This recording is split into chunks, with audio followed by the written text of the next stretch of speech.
I got trapped in an endless loop. Every time I walked toward exit 8, I ran into the same bald man. But when I tried to ask him where the exit was, his reaction turned extremely strange. I turned and ran, but no matter how far I ran, I could not escape this subway tunnel. When I saw that bald man again, I decided to try the other way. The sign in that direction said exit 0. I rushed over there, but I ended up back in the tunnel. And once again, I ran into that strange man. I completely broke down. I started pounding on the doors trying to get out, but every metal door here was sealed shut. Exhausted, I turned around and realized the picture on the wall was a Mobius strip. Right then, red liquid started seeping from the ceiling. Something was also dripping down from above me. I got scared and took off running, but when I rushed back to the sign again, the 0 had turned into a 1. That was when I noticed the rules beside the sign. If you see an anomaly, turn around at once. If there's no anomaly, never turn around. You can only leave through exit 8. Those red streaks were the anomaly, and I had just run in the opposite direction. That was why the number changed from 0 to 1. So as long as I followed the rules and raised the number all the way to 8, I could get out. So I started checking the hallway.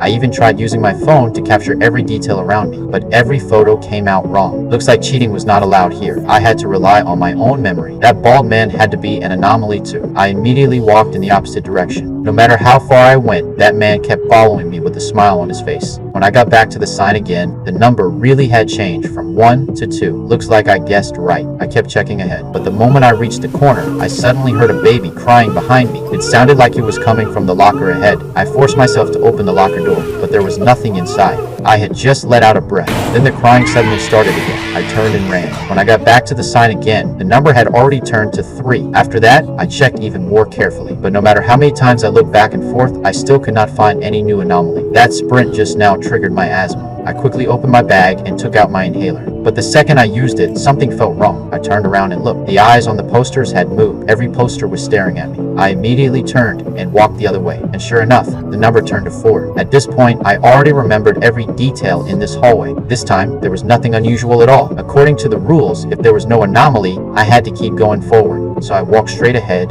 and sure enough, the number turned to 5. Now that I'd finally had hope of getting out, I kept checking every detail in the hallway. But right then, my phone suddenly rang. I did not know if my own phone ringing counted as an anomaly. I hesitated for a long time, but in the end, I answered my girlfriend's call. After the call ended, I came back to the sign again.